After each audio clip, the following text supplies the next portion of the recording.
திருப்பி ஒரு கேள்வி தம்பி விஜய் அவர்கள் வருகையை பற்றி. ஒன்றும் இல்லை, இஸ்லாமிய சிறை கைதிகள் விடுதலையில் அவருக்கு ஏதாவது நிலைப்பாடு இருக்கா? இல்லை. இஸ்லாமிய மக்களின் உரிமை, சரியத்து, வக்பு வாரிய சட்டம், முத்தலாக்கு ஏதாவது நிலைப்பாடு இருக்கா? இல்லை. எதுலையாவது இருக்கா? கச்சத்தீவு திருப்பி எடுக்கணும். கச்சத்தீவு கொடுத்ததனால் வந்த காயம் 800 பேருக்கு மேல தாக்கி அழிக்கப்பட்டிருக்கார்கள். அந்த சாவின் வழி அண்ணன் முன்வைத்த கோட்பாட்டை தாண்டி ஒரு தத்துவத்தை வைத்து அவரையும் விட ஆகச் சிறந்த ஒரு கோட்பாட்டோடு நான் வருகிறேன் என்றால் கைதட்டி வரவேற்று முதல் தொண்டனாக இருக்க தயாராக தான் இந்த சீமான். நீங்க புரிஞ்சுக்கணும். நீ ஒண்ணுமே இல்லாம ஆன்றோர்களும் சான்றோர்களும் இருந்து அரசியல் செஞ்ச இந்த நிலத்தில் உலகத்திற்கு பொதுமறை தந்த மக்கள், அறத்தின் வழி நின்று வாழ்ந்த மறவர் கூட்டம், எப்பேற்பட்ட இனத்தின் மக்கள், எவ்வளவு பெரிய பேரறிஞர் இருந்த இடத்தில், இந்த இடத்தில் இவ்வளவு பெரிய கோட்பாட்டை வைத்து இந்திய திராவிட சூழ்ச்சிகளால் தாழ்த்தி வீழ்த்தப்பட்டு உரிமை இழந்து அடிமைப்பட்டு கிடக்கிற தமிழ் சமூகத்தில் இனச்சாவில் இருந்து கத்தல் கதலில் இருந்து பிறந்த மகன் கருணாநிதி ஜெயலலிதா என்ற மிகப்பெரிய ஆளுமைகளை ஊடறுத்து 1.5 ஆண்டுகளுக்கு மேலே சிறையில் இருந்து 220 வழக்குகளை போடப்பட்டு ஏறாத நீதிமன்ற படிக்கட்டில்லை, தொழில் செய்ய முடியாது, கடவுச்சீட்டில்லை, ஒரு நாட்டுக்கு பறந்து செல்ல முடியாது, எங்கேயும் போக முடியாது. எல்லாத்தை விட்டு என் மொழி, என் இனம், என் நாடு, என் மக்கள் அவர்களின் எதிரான பாதுகாப்ப நல்வாழ்வு என்று நின்று ₹1 வாக்குக்கு காசு கொடுக்காமல் ஒருத்தருடைய ஆதரவு, இந்த சாதி சீமானை ஆதரித்தது, இந்த மதம் இவனை ஆதரித்தது, இந்த முதலாளி இவனுக்கு நிதி கொடுத்தான் என்று இல்லாது பிச்சை எடுத்து திரள் நிதி என்று திரட்டி, அதை கூட திமுக கேள்வி பண்ணு, பிச்சை எடுத்து கட்சி நடத்தி போராடி 4,50,000 வாக்கு 1.1 இருந்து 8.5 விழுக்காடு வாக்கை வாங்கி தனித்து நின்று அங்கீகாரம் பெற்ற ஒரே அரசியல் கட்சியா வந்து இவ்வளவு தூரம் ஏறி ஒரு கவனத்தை பெற்று இந்த திராவிட கட்சிகளை வீழ்த்தி மேலே ஏறி தமிழ் தேசிய அரசியலை கட்டி நிறுவனம்ங்கிற போது திடீர்னு உள்ள வந்து திராவிடமும் தமிழ் தேசியம் ஒண்ணுதான், மறுபடியும் பெரியார், மறுபடியும் அண்ணா, மறுபடியும் எம்ஜிஆர் அப்படின்னா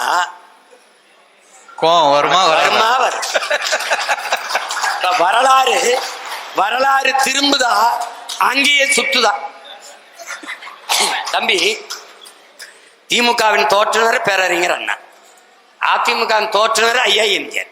2 பேரும் படத்தை வச்சுக்கிட்டு எங்கிட்டு வரலாறு திரும்பும்? நீ தான் திரும்பணும்.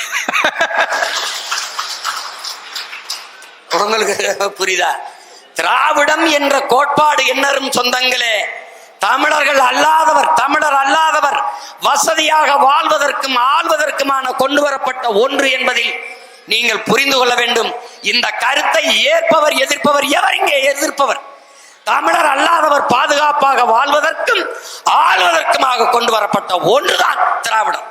திராவிடம் என்ற ஒன்றே கிடையாது. எப்படி பார்த்தாலும் சங்கி, நான் கூட சொன்னேன், சங்கி என்றால் கூட நண்பன் என்ற பொருள் வருது. திராவிடம் என்றால் எப்படி பார்த்தாலும் திருடன் என்றுதான் பொருள் வருது. எப்படி பார்த்தாலும் அந்த சொல்லே தமிழ் சொல் இல்ல, அது சமஸ்கிருதம்.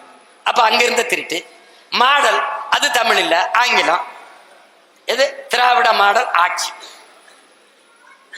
அது எதிர்க்கணும்னு ஒண்ணு இல்ல. நீ நான் கேட்கிற கேள்வியை சொல்லு. தமிழ் சனியனை விட்டு ஒழியுங்கள். உன் தமிழில் என்ன இருக்கிறது? இப்ப நான் ஒரு தமிழன், இவர் தெலுங்கர் என் நிலத்துல வாழ்றார், இவர் ஒரு கன்னடர் என் நிலத்துல வாழ்றார், இவர் ஒரு மலையாளி, அவர் ஒரு மராட்டி, இவர் ஒரு பீகாரி, இவர் குஜராத்தி, எல்லாரும் என் தாய் நிலத்தில் வாழ்றாங்க. நீ கன்னடர், நீ உன் தாய்மொழி, நீ கர்நாடகா, நீ இங்க வந்து உட்கார்ந்துக்கிட்டு உன் தமிழில் என்ன இருக்குன்னு கேட்டா இவர்கள் மொழியிலாம் இருக்கு, என் மொழியில இல்லையாங்கிற கேள்வி எனக்கு வருமா வராது? கேரள கவிஞன், மலையாள கவிஞன் ஆத்தூர் ரவிவர்மா சொல்லுகிறான், உலகத்திலே ஆகச் சிறந்த இலக்கியங்களை தங்கள் தாய்மொழியிலே படிக்கிற வாய்ப்பை பெற்றவர்கள் கிரேக்கர்கள், சீனர்கள், அதையும் தாண்டி இந்தியாவில் தமிழர்கள் என்று சொல்றான். அவன் அடுத்த வரி சொல்ற, அந்த தமிழ் மொழி என் தாய்மொழி என்பதிலே எனக்கு பெருமை என்று பதிவு செய்யறான். நீ என் மொழியை சனியன் ஒளிங்கிறான். அவன் யாமறிந்த மொழிகளிலே தமிழ் மொழிகள் இனிதானது எங்கும் இல்லை என்றான். இவன் பாப்பா, நீ எனக்கு தந்த. எப்படி இருக்கு? என் தாயை இழிவுபடுத்தியவனை தந்தை என்று போற்ற சொல்ற நீ. தமிழ் காட்டு மிராண்டி பாஷை பேசுற நீ யாரு? காட்டுமிராண்டி தானே. தமிழ் முட்டாள்களின் பாஷை. பேசுற நீ யாரு? முட்டாள் தானே. நீ முட்டாள் காட்டுமிராண்டியா ஏற்கிறியா? பிறகு இப்ப திருப்பி நீ கூட்டிட்டு வந்தீங்கன்னா இங்க வாடா அப்படின்னு தொலைத்தணும். இங்க வாடா நீ என்னது? அப்புறம் எதையாவது தெரிஞ்சு வரணும்ல. காமராஜரை வச்ச யார் காமராஜர் 10 நிமிஷம் பேசு. வேலு நாச்சியாரை வச்ச யாரு வேலு நாச்சியார்னு ஒரு 10 நிமிஷம் பேசு. நீ மொத்தமாவே பேச அனுமதி கேட்கறதே 10 நிமிஷம் தான் கேட்கிற. தெரியுமாடா? ஏய், திருச்சியில இந்த போராடல அதுக்கு கேட்கறத 15 நிமிஷம் தான் கேட்டிருக்காப்ல. அரசு இன்னொரு 5 நிமிஷம் பேசிக்கன்னு கொடுத்துருக்குது. இதுக்கே சனிக்கிழமை சனிக்கிழமை வரைக்கும் மனப்பாடம் பண்ணணும். நடிச்சு பார்த்து வந்து பேசணும். அடுத்த சனிக்கிழமை வாரத்துல சனிக்கிழமை பிக் பாஸ் மாதிரி சனங்கள் வந்து விஜய் வர்றாரு. இதுல வேற வேட்டைக்கு தான் வெளியில வருவியா? நீ வேடிக்கை காட்ட வர்றவனா இருக்க. ஒரு அடிப்படை தெரியுதா உனக்கு? நீ படிச்சிருக்கல, அடிப்படை தெரியுதா? செத்த மிருகத்தை செத்ததை திங்காத சிங்கம்ன்ற இதுல இருந்தே உனக்கு தெரியல. அது எந்த காலத்துலயும் வேட்டைக்கு போகாதரா. பெண் சிங்கம் தாண்டா வேட்டையாடி கொண்டாடும். அது செத்த தாண்டா முன்னாடி கொண்டாந்து போடும். அதை தாண்டா அது திங்குது. நீ வேடிக்கை பார்க்க வர சிங்கம், வேடிக்கை பார்க்க வர சிங்கமா இல்ல, வேடிக்கை காட்ட வர சிங்கமா இருக்க. கோட்பாட்டு அளவுல தான் எதிர்க்கிறேன். உறவளவுல நீ அண்ணன் தம்பி இல்லைன்னு நம்ம பேசுறோமா, சண்டை போடுறோமா? அப்ப எதிர்க்காம எப்படி? நீ பெரிய எதிரிகளோட மண்ணு கட்டி நான் முன்னேறி போகும்போது வெறும் திரைக்க வச்சு மச்ச வச்சு மூடலாம் போது ஏறி வந்த ஒரு எளிய மகன் எங்க அண்ணன் கமலஹாசனை குறுக்க விட்டீங்க. அதை அடிச்சு முன்னேறி போகும்போது இவர் வர்றாரு. வரும்போது முன்னாடி நிக்கிறவன்ட்டு என்ன பேசணும்? நல்லா படிக்கணும், பெற்றோர்களுக்கு நல்ல பிள்ளைகளா இருக்கணும், இந்த மது இந்த தீ பழக்கங்கள் இல்லாம இருக்கணும், ஒரு வேலையை தேடிக்கிறங்க, நமக்கு ஒரு காலம் வருது, நம்ம நல்லபடியா ஆச்சு, எல்லாம் பேசணும்ல. எவனாவது அவர் பேசுறத உட்கார்ந்து கேட்டு பார்த்திருக்கியாடா? தேட்டர்ல முதல் காட்சி கத்தோம்ல, அதே தான். அப்புறம் ஏன எதிர்க்கிறீங்கன்னா, உனக்கு நண்பா நண்பி, எனக்கு தம்பி தங்கைகள், அவன் எதிர்காலத்துக்கு தான் நான் போராடிக்கிட்டு இருக்கேன். அவனை வந்து இப்படி பிடிச்சிடக்கூடாதுன்னு நினைக்கிறேன். அதனாலதான் கத்துறேன். ஏய் இருப்பா, உன் வேலை இல்லப்பா, இருப்பா. நான் இங்க சண்டை போட்டுக்கிட்டு இருக்கேன்ல, குறுக்க வரும்போது என்னடா இவன் வேற ஒரு இதுன்னா வருது. எதிர்க்க வேண்டிய தேவை எனக்கு என்ன வம்பா வருது? நான் கேட்கிற கேள்விக்கு பதில் சொல்லி. இப்போ பாரதிய ஜனதா உன் கொள்கை எதிரி. முதல்ல உன் கொள்கையை சொல்லு, அது எதிரா இருக்கா இல்லையான்னு நான் சொல்றேன். ஏடா சிரிக்கிறா? ஏன் முதல்ல உன் கொள்கையை சொல்லுப்பா. என் கொள்கை எதிரி அது இல்லடா கொள்கை. எந்தெந்த கொள்கையில் உனக்கு எதிரி அதான் கொள்கை. திமுக அரசியல் எதிரி. எந்தெந்த அரசியலில் முரண்படுற? அப்போ அதிமுகவின் அரசியல் உனக்கு எதிரியா இல்ல. அப்ப காங்கிரசின் கொள்கை உனக்கு எதிரியா இல்ல. அதானது. பாரதிய ஜனதாவுக்கும் காங்கிரஸுக்கும் ஒரு கொள்கை மாற்று யாராவது இந்த கூட்டத்தில் சொல்லுங்க. யாராவது சொல்லுங்க பெருமக்களே. வெளியுறவுத்துறை கொள்கை, பாதுகாப்பு கொள்கை, மருத்துவ கொள்கை, கல்விக் கொள்கை, போக்குவரத்து கொள்கை, எதுலையாவது இருக்காட தம்பி? எல்லாம் சேம். திரும்ப திரும்ப சொல்றேன், பாரதிய ஜனதா காங்கிரஸ், திமுக அதிமுக கொடிகளில் வண்ணம் மாறும், கொள்கையில் எண்ணம் மாறாது. Party change, no policy change. போட்டு குழப்பிக்காத. ரெண்டா புயலா யோசிக்க பய. இந்த நாட்டிலே தமிழ் தேசிய மக்கள் பெருத்து வாழ்கிற இந்த நாட்டிலே இருக்கிற பலாயிரக்கணக்கான பிரச்சனையை தந்தவன் எவன்? ஒன்னு காங்கிரஸ், பாரதிய ஜனதா. அவன் திணித்த போது கைகட்டி வேடிக்கை பார்த்து அனுமதித்தவன் எவன்? திமுக அதிமுக. இந்த 4 பேரை தாண்டி எனக்கு இந்த நாட்டுல பிரச்சனை வந்ததுன்னு யாராவது சொல்லு. இந்த 4 பேருமே திட்டு போய். அப்ப 4 பேருமே அடிக்கணும். என்ன எப்படி கூடுவான்? எப்படி கூடுவான்? திமுக ஆட்சியை ஒழிக்கணும், எல்லாரும் வாங்க ஒன்னா நிப்போம், ஏடிஎம்கே.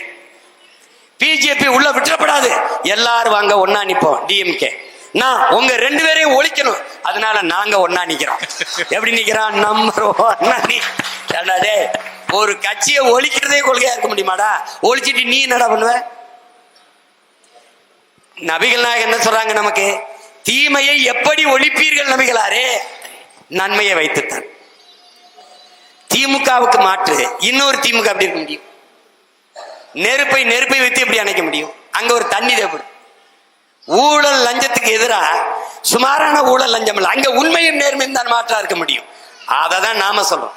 நீ அப்படி எதையுமே சொல்லாம வந்து இப்பதானே வந்திருக்காருன்னு, இப்பதுக்கு வர அப்புறமா வா, நான் இவங்களை முடிச்சுக்கிறேன். இப்ப எதுக்கு வரணும்னு சொல்லு தம்பி. முதலமைச்சர் ஆவதல்ல லட்சியம். முதலமைச்சராகி நான் என்ன செய்ய போகிறேன் என்பதுதான் இலக்கு, லட்சியம். இப்ப அண்ணன் சொல்றேன்ல, எல்லாருக்கும் ஏழை பணக்காரன் தாழ்ந்தவன் உயர்ந்தவன் என்ற பாகுபாடின்றி அனைவருக்கும் சரியான சமமான தரமான கல்வி இலவசம். உலகத்தரத்திற்கு, உலகத்தரம்னா என்ன? உலகத்திலே கல்வியிலே முதலிடத்தில் இருப்பது தென்கொரியா, 2வது ஜப்பான், 3வது சிங்கப்பூர், 4வது ஹாங்காங், 5வது பின்லாந்து. இந்த 5 நாடுகளை தாண்டி ஆகச் சிறந்த கல்வியை என் நாட்டு பிள்ளைகளுக்கு நான் கொடுப்பேங்கிறேன். இது என்ன? என் லட்சியம், என் லட்சியம். ஏடா தம்பி, உலக தரத்திற்கு மருத்துவத்தை என் மக்களுக்கு கொடுப்பேன். அரசு மருத்துவமனைங்கிறது இன்னைக்கு பிணறுப்பு அறுவை மார்ச்சரி கூட மாதிரி இருக்கு. இல்லை, நட்சத்திர விடுதி போல சிங்கப்பூர், மலேசியா, லண்டன், மற்ற நாடு, அரபு நாடுகளில் எப்படி மருத்துவமனை இருக்கோ அந்த தரத்துக்கு தூக்கிட்டு வருவேன்றேன். இது என் கனவு. படித்தவன் படிக்காதவன் அனைவருக்கும் அரசு வேலை கொடுப்பேன். இனி படிக்காதவர்களே இல்லை என்ற நிலையை என் தாய்நாட்டில் உருவாக்குவேங்கிறலாம். இது ஒரு கனவு, இது ஒரு இலக்கு, இது ஒரு லட்சியம். காரணம், கண்கள் வழி நடத்தி என் கால்கள் பயணிக்கல, என் கனவு வழி நடத்தி என் கால்கள் பயணிக்கல. அதை புரிஞ்சுக்கணும். இது என் கனவு இல்ல, பல 100 ஆண்டுகளாய் என் முன்னோர்கள் தூக்கி சுமந்த கனவு. பழனி பாபா கனவு, காகிதம் இல்லத்து கனவு, எண்ணுயிர் தலைவன் பிரபாகரன் கனவு. இது நம் முன்னோர்களின் கனவு. முறை செய்து காப்பாற்றும் மன்னவன் மக்களுக்கு இறை என்று வைக்கப்படும். உருவசியும் ஓவா பிணியும் செருவகையும் சேராது எழுவது நாடு. மணி நீரும் மண்ணும் மலையும் அணிநில காடு உடையதாகரன். குடிதலி கோலோச்சும் மாநில மன்னன், அடிதலி நிற்கும் உலகு. இதெல்லாம் ஒரு அரசாட்சி எப்படி செய்யணும்னு நமது முன்னவன் வள்ளுவ பெருமானார் வகுத்து தந்த மறை. அந்த மறையின் வழியிலே ஒரு ஆட்சி. இப்படி ஒண்ணும் இல்லாம வந்துட்டு இது என்ன ஓட்டா, இது என்ன நம்ம எதிரிகளுக்கு வைக்கிற வேட்டா, இது என்ன நாம் கோட்டைக்கு போகிற ரூட்டா, நான் சாப்பிட்டேன் புரட்டா வரட்டா காட்டுறேன் டாட்டா. இப்படியாடா டே, என்னது ஏண்டா இவ்வளவு பேரு பேசுறீங்க, இவ்வளவு கேள்வி கேட்கிறீங்க. இன்னும் எத்தனை ஆயிரம் கேள்விகள் வந்தாலும் எதிர்கொள்கிற ஆற்றலை என் இன முன்னோர் வரலாறு எனக்கு வழிகாட்டிருக்கு. நீங்க எழுதி வச்சுக்கிட்டு இந்த இடத்தில் கையை தூக்கவும், இந்த இடத்தில் ஆவேசமாக பேசவும், இங்கேனா டப்பிங் தட்டுற டப்பிங் பேசுற மாதிரி அப்படி பேசக்கூடாது. சொந்த பேரையே மதுரை கிழக்கு விஜய், மேற்கு விஜய். எவனோ சொல்லியிருக்கான் உசிலம்பட்டியில கல்லர்கள் இருக்காங்க, அவங்க எல்லாம் கொஞ்சம் வீரமா இருப்பாங்க அப்படின்னா உசிலம்பட்டி விஜய். என்னது? 2 பேருக்கு தான் போட்டி. ஒன்னு டிவிக்க, இன்னொன்னு டிஎம்கே. 2 பேர், ஒரு பொம்பளை டிஎம்கேல திருடி இருக்கா, இன்னொரு பொம்பளை டிவிக்கேல திருடி. இங்க ஒரு டீம் மாஸ்டர். என்னது? அண்ணனை அமைதியா போகும்போது விட்டுறணும். நான் கொஞ்ச நாள் பொறுத்தேன். சும்மா வாய தோண்டும் போது அப்புறம் வெளுக்க வேண்டியதானே.